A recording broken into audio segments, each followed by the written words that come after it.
नमस्ते बच्चों।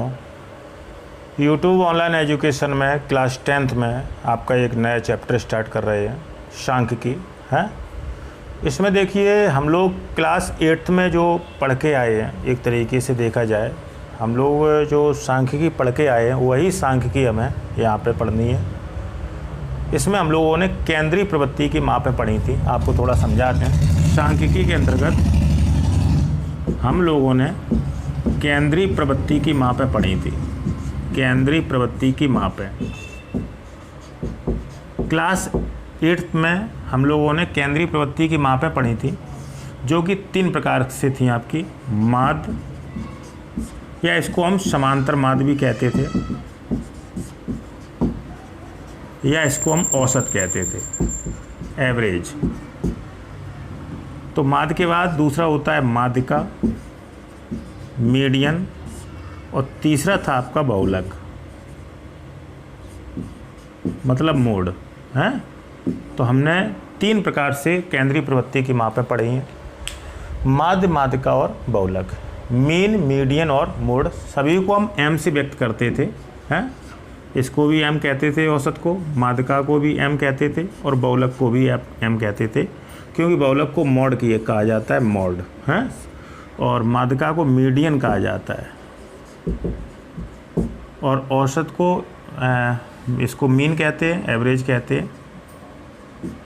तो हम लोगों ने जो केंद्रीय प्रवृत्ति की मापें छोटे क्लास में पढ़ी हैं, यही मापें हम लोगों को सबसे पहले यहाँ पे पढ़नी है।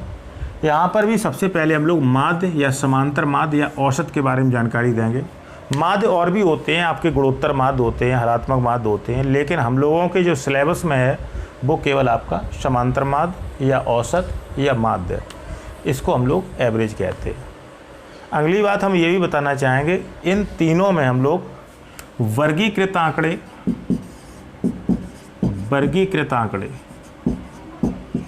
और अवर्गीकृत आंकड़े दोनों प्रकार से हम लोग शिक्षण करेंगे।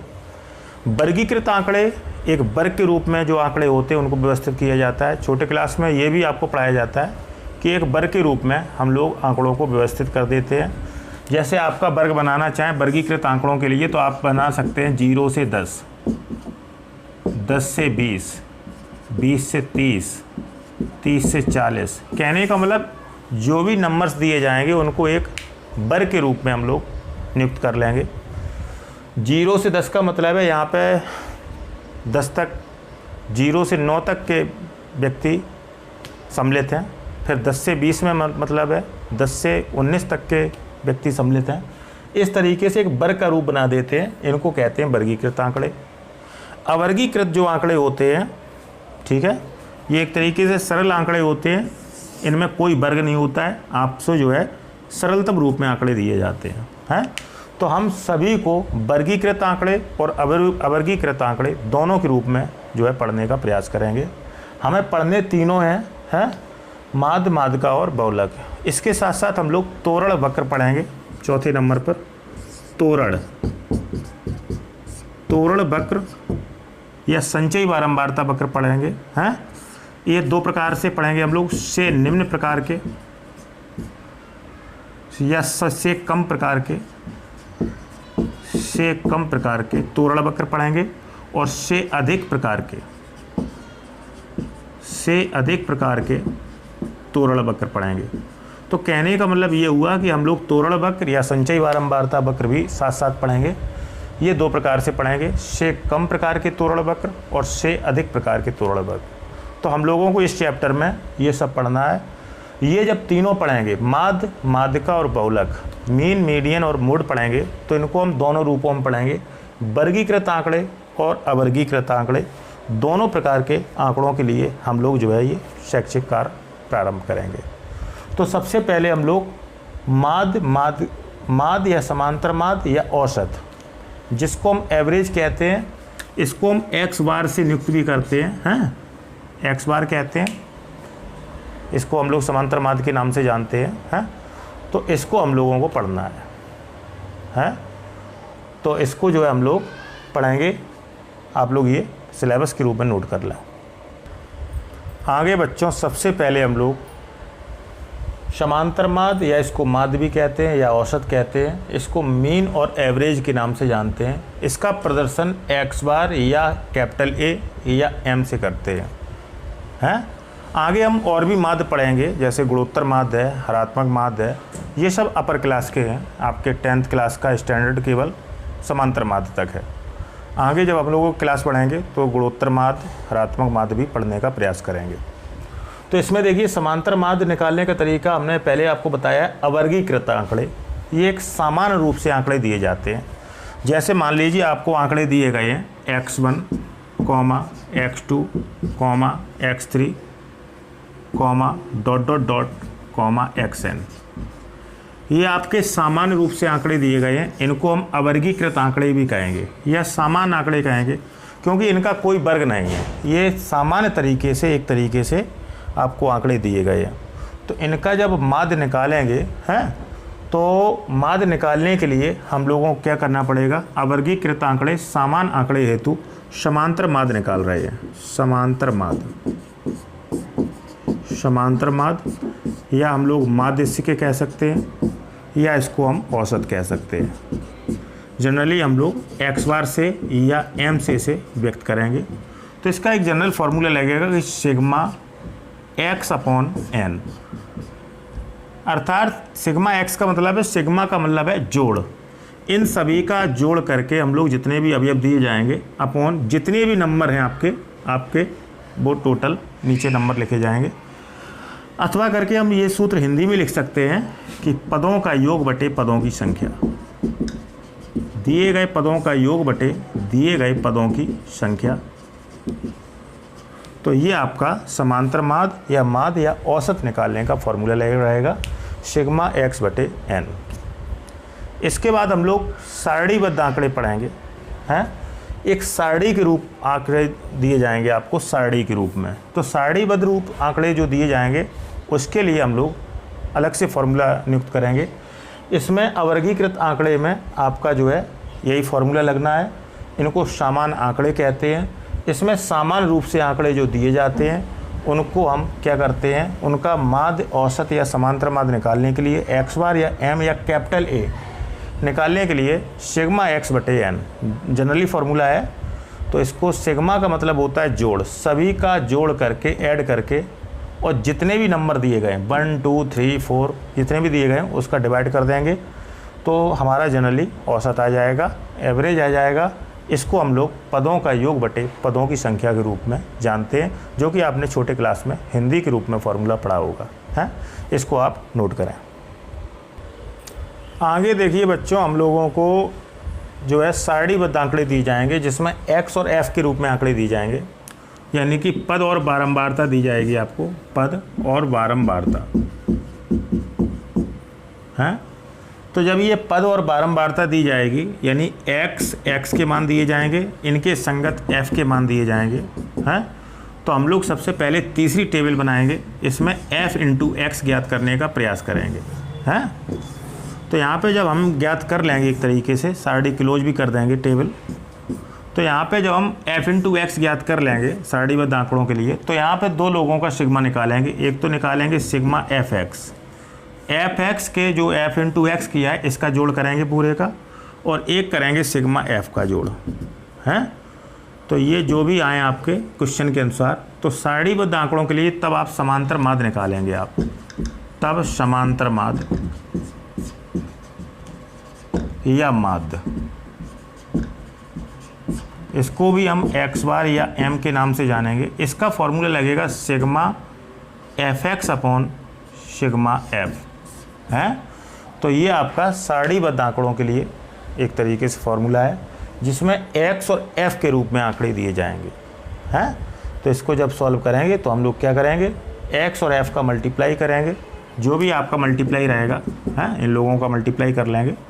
इसके बाद में हम लोग fx का ऐड करेंगे और f का ऐड करेंगे और फॉर्मूला लगाएंगे समांतर माध्य या माध्य का x बार या m या capital A equal to sigma fx upon sigma f। तो ये भी आपका औसत को दर्शाता है। ये आपका सारणीबद्ध आंकड़ों के लिए फॉर्मूला लागू रहेगा, नोट करें इसे।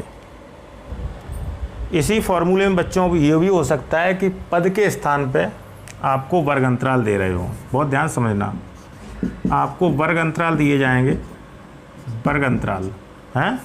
तो जैसे वर्ग अंतराल आपको दिए गए हैं, जैसे मान लीजिए दिया गया 0 से 10, 10 से 20, 20 से 30, 30 से 40 और 40 से 50 हैं। तो ये सारणीबद्ध आंकड़ों के लिए था हैं, और इसी को हम वर्गीकृत आंकड़ों के लिए भी कर दें, वर्गीकृत आंकड़ों के लिए, वर्गीकृत आंकड़ों के लिए।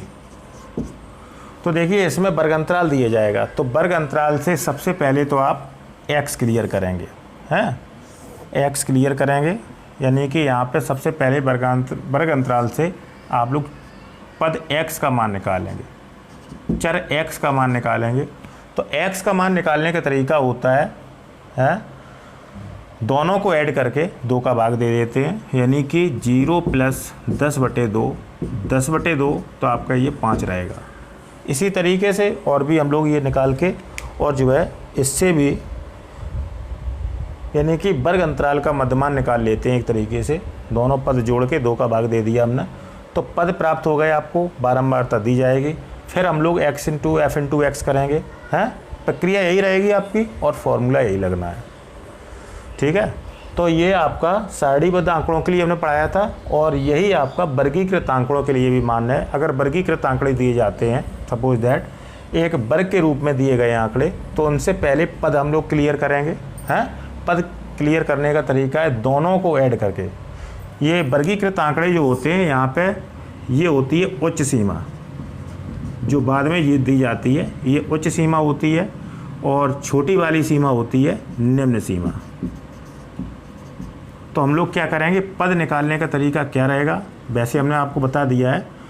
पद निकालने का तरीका है उच्च सीमा प्लस निम्न सीमा, या निम्न सीमा प्लस उच्च सीमा बटे 2। तो दोनों सीमाएं जोड़ के 2 का भाग दे देंगे, तो आपके x के मान आ जाएंगे, और जब x के मान आ जाएंगे f दिया जाएगा आपको, तो f × x करके आप आगे प्रोसेस यही रहेगी, सिग्मा f x और सिग्मा f ज्ञात करके हम लोग सूत्र लगाएंगे, तो आपका जनरली फॉर्मूला प्राप्त हो जाएगा, आपका रिजल्ट प्राप्त हो जाएगा। इसके बाद हम लोग आगे देखेंगे, इसे आप नोट करें। आगे हम लोग बच्चों समांतर माध्य में या माध्य में एक लास्ट प्रक्रिया और पढ़ेंगे। ये मोस्ट इम्पॉर्टेंट प्रक्रिया है, पेपर में आ भी जाती है। लघुत्तर विधि या लघु विधि या पद विचलन विधि, कहीं की किताबों में पद विचलन विधि लिखा है, या पग विचलन विधि, सरल या चरण विधि या विचलन विधि, इन नामों से कह देते हैं कि समांतर माध्य हम लोग ज्ञात करेंगे। तो इसके लिए ये देखिए दोनों आंकड़ों के लिए लागू हो सकती है वर्गीकृत आंकड़े। अगर वर्गीकृत आंकड़े दिए गए हैं, जैसे आपको दिया गया 0 से 10, 10 से 20, 20 से 30, तो आप x क्लियर कर लेंगे हैं, उच्च सीमा प्लस निम्न सीमा अपॉन 2 है। या आपकी हो सकता है कि पहले से ही x क्लियर दिए गए हैं, तो आपकी वही प्रक्रिया बन जाएगी एक तरीके से अवर्गीकृत आंकड़ों के लिए, ठीक है। सारणीबद्ध आंकड़े दिए जाएंगे। तो इसमें देखिए एक फॉर्मूला लागू होता है कि इन विधियों से हम लोग जो है औसत निकाल रहे हैं या समांतर माध्य निकाल रहे हैं। समांतर माध्य, इसको हम x बार या m के नाम से जानते हैं। ये जनरली फॉर्मूला होता है a plus sigma F you upon sigma F into H है।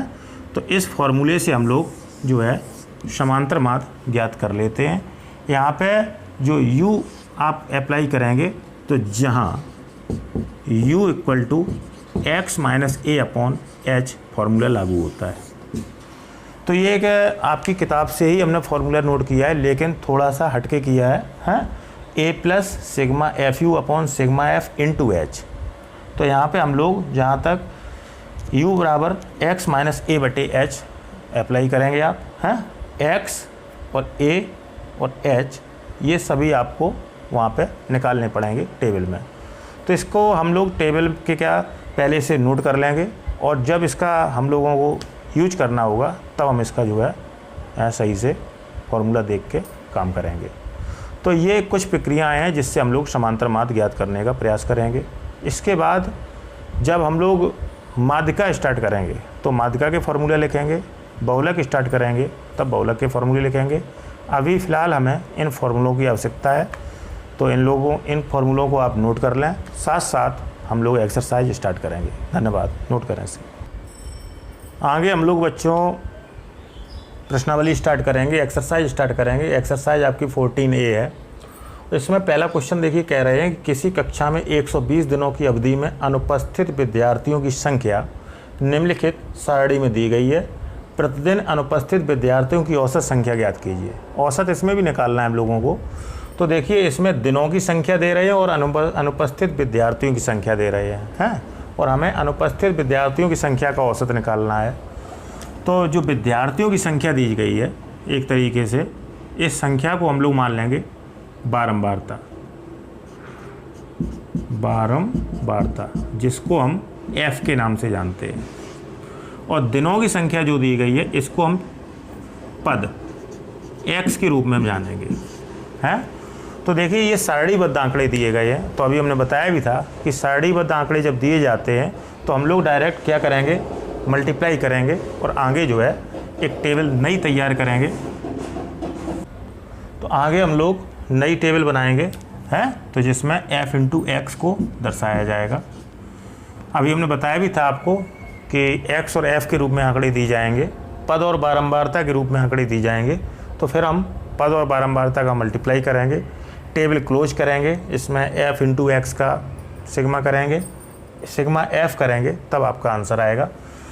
तो F इंटू एक्स निकालेंगे तो F का वैल्यू है 0, इंटू एक्स का वैल्यू है 2। तो हैं, इसी तरीके से 1 इंटू 3 करेंगे तो आपका 3 रहेगा। तो 2 मल्टीप्लाई 10 करेंगे तो 10 2 या 20 रहेगा आपका।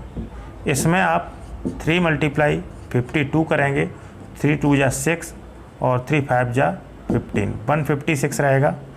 4 का मल्टीप्लाई 32 में करेंगे तो ये 8 और 128 रहेगा आपका। 5 का मल्टीप्लाई 15 में करेंगे तो 75 रहेगा आपका। 6 का मल्टीप्लाई 4 में करेंगे 24 रहेगा आपका। 7 का मल्टीप्लाई 2 में करेंगे तो ये 14 रहेगा आपका। तो यहाँ पे हम लोग F इंटू एक्स ज्ञात कर लेते हैं सारणीबद्ध आंकड़ों में, हैं। इसके बाद हम लोग क्या करेंगे, ये टेबल एक तरीके से क्लोज कर लेंगे पूरी टेबल। यहाँ पे 2 सिग्मा निकालेंगे आप। एक तो सिग्मा F इंटू एक्स निकालेंगे जितना भी आ रहा हो, और दूसरा सिग्मा आप F निकालेंगे। इसके बाद हम लोग औसत संख्या ज्ञात करेंगे, प्रतिदिन अनुपस्थित विद्यार्थियों की औसत संख्या। यहाँ पे लिखेंगे तब प्रतिदिन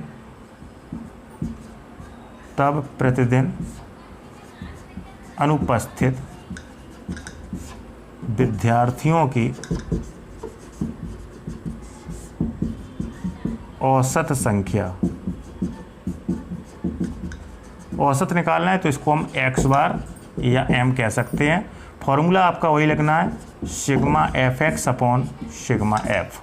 तो यहाँ से हम लोग x बार या m का वैल्यू प्राप्त कर लेंगे। ठीक है, इनका हम ऐड कर रहे हैं, इसे नोट करें। तो यहाँ पे ये जो मल्टीप्लाई करेंगे, 0 का 2 में मल्टीप्लाई किया 0, 1 का 3 में किया 3, 2 का 10 में मल्टीप्लाई किया 20, 3 का 52 में किया 156, 4 का 32 में करेंगे 128, 5 का 15 में करेंगे 75, 6 का 4 में करेंगे 24 और 7 का 2 में करेंगे 14, हैं। तो यहाँ पे जब ऐड किया हम लोगों ने तो सिग्मा एफ एक्स आपका रहेगा 420 रहेगा, हैं, और सिग्मा एफ आपका रहेगा 28। तो यहाँ पे हम लोग जब प्रतिदिन अनुपस्थित विद्यार्थियों की संख्या का औसत निकालेंगे, औसत संख्या निकालेंगे, तो x बार या m equal to sigma F x upon sigma f. तो आप m इक्वल टू लिखेंगे 420/28। तो आप जब कट करेंगे तो आपका 15 बार जाएगा। तो आपका औसत जो है रहा है 15, यानी जो प्रतिदिन अनुपस्थित विद्यार्थियों की संख्या का जो औसत पूछा गया था वो आपका 15 रहा है। ठीक है, इसे आप नोट करें। आगे हम लोग बच्चों और भी क्वेश्चन इसके आगे के लगाएंगे, और इसमें 2 क्वेश्चन आपके उसी टाइप के हैं जैसा कि पहला क्वेश्चन था। और ये क्वेश्चन हम राय देंगे आपको, जो भी क्वेश्चन होते रहे हैं बीच बीच में हो सकता है कि जैसे ये पहला और दूसरा क्वेश्चन जैसा चौथा क्वेश्चन मिला हुआ है, तो आप ये नोट करते जाएं एक तरीके से, हैं, और टिक लगाते जाएं अपनी बुक में कि इतने क्वेश्चन हो गए हैं। हम भी जो है टिक लगा रहे हैं, तो इससे जो है आपको जो है कोई भी क्वेश्चन छूटने का नहीं, मतलब समस्या नहीं होगी। तो इसमें देखिए अभी जो हमने पहले नंबर का क्वेश्चन बताया था सारणीबद्ध आंकड़ों में, sigma F x upon sigma F है औसत निकालने का फॉर्मूले से, तो उसी टाइप से आपके क्वेश्चन नंबर 2 और क्वेश्चन नंबर 4 लगना है। आइए देखें, क्वेश्चन नंबर 2 में दे रहे हैं 60 परीक्षार्थियों के किसी विषय में प्राप्त अंक निम्नलिखित सारणी में दिए गए हैं, इन परीक्षार्थियों के प्राप्तांक का माध्य ज्ञात कीजिए। हम लोगों को औसत निकालना है, माध्य निकालना है, तो इसमें प्राप्तांक दिया है और परीक्षार्थियों की संख्या दी गई है। संख्या जहाँ दी जाएगी वहाँ पे आप बारंबारता मानेंगे, बारंबारता जिसको हम f कहेंगे, और प्राप्तांक को आप पद कह सकते हैं, x कह सकते हैं। तो यहाँ पे सारणीबद्ध आंकड़े हैं, तो अगला स्टेप हमारा f इंटू एक्स का रहेगा, अगली टेबल बना के हैं। वहाँ पे सिग्मा निकालेंगे आप एफ एक्स का, सिग्मा f का निकालेंगे और औसत निकालने का प्रयास करेंगे, प्राप्तांक का माध्य ज्ञात करेंगे, परीक्षार्थियों के प्राप्तांक का माध्य, इसको हम x बार m या कैपिटल A के नाम से जानेंगे और इसका फॉर्मूला लगाएंगे sigma F x upon sigma F है। तो इसे आप होमवर्क के रूप में करने का प्रयास करेंगे। इसी के साथ साथ एक इसी जैसा क्वेश्चन है आपका क्वेश्चन नंबर 4, जो कि क्वेश्चन नंबर 1 के आधार पर ही लगना है। निम्नलिखित बारंबारता बंटन से ऊंचाई का समांतर माध्य ज्ञात कीजिए। तो यहाँ भी ऊंचाई सेंटीमीटर में दी गई है, आदमियों की संख्या दी गई है, संख्या जहाँ दी जाएगी वहाँ पे आप बारंबारता मानेंगे आप।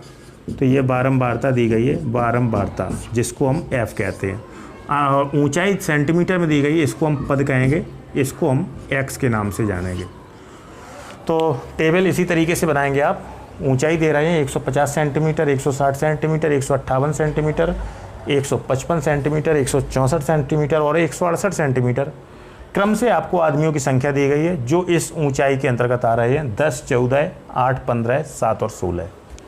तो इससे भी हम लोग f इंटू एक्स निकाल लेंगे, सिग्मा एफ एक्स निकालेंगे, सिग्मा एफ निकालेंगे और फार्मूला लगाएंगे औसत का, जिसमें हम लिख लेंगे कि ऊंचाई का समांतर माध्य निकाल रहे हैं हम लोग, sigma F x upon sigma F है। तो ये दोनों आप जो है एक तरीके से होमवर्क में करेंगे, जो कि आपके दोनों एज क्वेश्चन नंबर फर्स्ट की बात ही लगेंगे हैं, और आप लोग आंसर क्लियर करेंगे। नोट करें इसे। आगे हम लोग बच्चों क्वेश्चन नंबर 3 बाद में देखेंगे, क्योंकि ये वर्गीकृत आंकड़ों के लिए है, और जब क्वेश्चन नंबर 3 के बाद में हम लोग वर्गीकृत आंकड़ों के लिए और क्वेश्चन देखेंगे तो वो एक जैसे आप पाएंगे।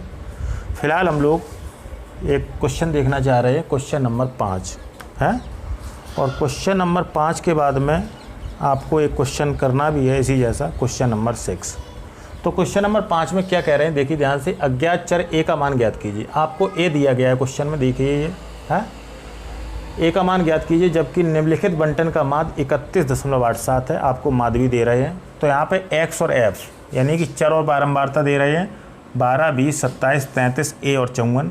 f का मान दे रहे हैं 8, 16, 48, 90, 30, 8 हैं। तो आगे हम लोग टेबल जानते ही हैं, ये सारणीबद्ध आंकड़े दिए गए हैं, तो इसमें सबसे पहले हम f इंटू एक्स निकालेंगे, f इंटू एक्स है, पद गुणा बारंबारता या बारंबारता गुणा पद। तो यहाँ पे 8 गुणा 12 करेंगे हैं, इसी तरीके से 16 गुणा 20 करेंगे, इसी तरीके से 48 गुणा 27 करेंगे, 90 गुणा 33 करेंगे 33, 30 गुणा a करेंगे आप हैं, और 8 गुणा 54 करेंगे। ठीक है, ये जो मल्टीप्लाई आएगा, ये मल्टीप्लाई लिख के तब हम लोग आगे टेबल और बढ़ा देंगे हैं। यहाँ पे हम लोग जो है सिग्मा f निकालेंगे, सिग्मा f, और यहाँ पे sigma F x. Sigma means होता है जोड़। ठीक है, ये आप नोट करें। आगे हम लोग मल्टीप्लाई करेंगे बच्चों, तो 8 गुणा 12 96 रहेगा, 16 गुणा 32 320 रहेगा, 48 गुणा 27 1296 रहेंगे, 90 गुणा 33 2970 रहेगा, 30 गुणा a 30a रहेगा, और 8 गुणा 54 432 रहेगा। यहाँ पे सिग्मा एफ एक्स निकाल लेंगे, तो आपका सिग्मा एफ एक्स में ये सभी ऐड होंगे, नोमेरिकल सभी ऐड होके, और 30 बाद में ऐड कर देंगे हैं। तो इन सभी का ऐड रहेगा 5114 है प्लस 30, और यहाँ पे सिग्मा एफ का ऐड किया तो ये रहा 200। तो आप लोग देख रहे हैं कि a का मान निकालना है, जबकि बंटन का माध्य दे रहे हैं। तो यहाँ पे तब लिखेंगे पुनः बंटन का माध्य, बंटन का माद एक्स बार या m बराबर फॉर्मूला लगाएंगे आप sigma F x upon sigma F. माद पहले से ही दिया है आपको 31.87 बराबर 5114 प्लस के 30 बटे 200। यहाँ पे बटे 1 कैंची गुणा करेंगे तो आपका 200 का मल्टीप्लाई रहेगा 31.87 में, और यहाँ 1 का मल्टीप्लाई करेंगे तो वही रहेगा 5114 प्लस 30। ठीक है, ये कैलकुलेशन आप नोट करें। तो आगे बच्चों हम लोगों ने सॉल्व किया तो क्रॉस मल्टीपल करके 31.87 में 200 का गुणा करेंगे तो 6374 रहेगा। वहाँ चल रहा है 5114 प्लस 30 है। 51 से 14 का पक्षांतर कर लेंगे तो 6374 माइनस 5114 बराबर 30 है। तो ये घटाने पर 1260 बराबर 30 रहेगा। तो a बराबर गुणा का पक्षांतर भाग 1200 से मल्टीप्लाई कर देंगे, 0 से 0 कट गए और 3 चौको 12 और 3 दूनी 6। तो a का मान संभवतः आपका 42 आना चाहिए, 42 आना चाहिए। ठीक है, इसे आप नोट करें। इसी तरीके से बच्चों हम लोग जैसा कि अभी क्वेश्चन लगाया था हमने क्वेश्चन नंबर 5, उसी तरीके से जस्ट क्वेश्चन नंबर 6 आप लोग आज होमवर्क में लेंगे। निम्नलिखित आंकड़ों का माध्य 21 दिया हुआ है, माध्य एक्स बार या m दिया जाता है, आपको 21 दिया गया है। तो अज्ञात चर जैसे पिछले क्वेश्चन में a था, यहाँ पे p है, तो p का मान ज्ञात करना है। तो यहाँ पर भी x और f दिए गए हैं, तो यहाँ पे x और f जो दे रहे हैं 10, 15, 20, 25 और 35 x के मान है। f के मान है आपके 6, 10, p, 10 और 8 हैं, 6, 10, p, 10 और 8। तो यहाँ से आप अज्ञात चर a का मान ज्ञात कर सकते हैं। सारणीबद्ध आंकड़े दिए गए हैं तो f इंटू एक्स निकालेंगे, sigma F x, sigma F और औसत का फॉर्मूला लगाएंगे। वहाँ से आपका अज्ञात चर AP का मान आपका प्राप्त हो जाएगा। तो इसे आप होमवर्क में करने का आज प्रयास करेंगे हैं। और क्वेश्चन नंबर 3 जो हमने छोड़ा है वो अभी हमने किसी कारण से छोड़ा है, क्योंकि अगले वीडियो में हम लोग क्वेश्चन नंबर 3 से लेकर और साथ साथ हम लोग 3 जैसे जो वर्गीकृत आंकड़े हैं उस पर आधारित क्वेश्चन दिए गए हैं। तो 3 के साथ साथ हम लोग जो है और अन्य क्वेश्चन पर भी चर्चा करेंगे। समय की समस्या को देखते हुए क्वेश्चन नंबर 3 आपको अगले वीडियो में हम एडजस्ट करेंगे हैं। तो आज जो भी पढ़ाया गया है उसको आप ध्यान से रिवीजन में लाइए। फिर भी यदि कोई समस्या है तो आप हमें कमेंट दे सकते हैं, आपकी सहायता की जाएगी। जब वीडियो देखा करें तो वीडियो को लाइक किया करें, हैं, जिससे हम पता लग सके, हमें जो है पता लग सके कि जो है कितने नंबर ऑफ स्टूडेंट वीडियो देख रहे हैं हमारा। साथ साथ वीडियो की लिंक को आप अपने साथियों और मित्रों में भी भेज सकते हैं, किसी भी मैसेजिंग ऐप के ज़रिए, व्हाट्सएप, फेसबुक, किसी भी के ज़रिए। तो आपके साथी या मित्र भी इस चैनल का लाभ उठा सकते हैं, यूट्यूब चैनल का, मैथमेटिक्स क्लासेस का लाभ उठा सकते हैं। यदि आपने चैनल सब्सक्राइब कर लिया है तो हमारे वीडियो का नोटिफिकेशन आप पर मैसेज द्वारा आता ही होगा, और यदि सब्सक्राइब नहीं किया है तो इसको सब्सक्राइब अवश्य करें। इससे आपका ही लाभ है कि जिससे आपको हमारे वीडियो का नोटिफिकेशन सबसे पहले प्राप्त होगा। साथ साथ आप समय अनुसार वीडियो देख भी सकते हैं, और वीडियो को लाइक किया करें और चैनल को अब सब्सक्राइब कर लें। इसके साथ साथ इस आज के टॉपिक में जो भी आपको समस्या लगे तो आप हमें कमेंट भी करें। यदि किसी क्वेश्चन में आपको समस्या लग रही है, प्रॉब्लम लग रही है, वैसे ऐसे क्वेश्चन नहीं दिए गए हैं आपको जिसमें प्रॉब्लम हो, और फिर भी यदि समस्या है तो आप हमें जो है कमेंट दे सकते हैं, हम आपकी उचित सहायता करने का प्रयास करेंगे। लेकिन जो भी पढ़ाया जा रहा है ये सभी फार्मूले पे आधारित है। आप जो है फार्मूले इसके तैयार कीजिए। हमने केवल अभी समांतर माध्य के फार्मूले आपको बताए हैं। इसमें वर्गीकृत आंकड़े, अवर्गीकृत आंकड़ों के बारे में भी समझाया है हमने, वर्गीकृत आंकड़े एक वर्ग के रूप में आंकड़े दिए जाते हैं, अवर्गीकृत आंकड़े स्वतंत्र आंकड़े होते हैं। तो इस तरीके से आप पढ़ाई कीजिए। जो भी पढ़ाया गया है उसको बार बार वीडियो के माध्यम से समझें, अवश्य आपको समझ में आएगा। तो आज के लिए हम बच्चों इतना ही शैक्षिक कार्य रखेंगे आपके लिए। नेक्स्ट वीडियो में हम आगे के एक्सरसाइज के क्वेश्चन डालेंगे। तब तक के लिए बच्चों धन्यवाद, नमस्ते।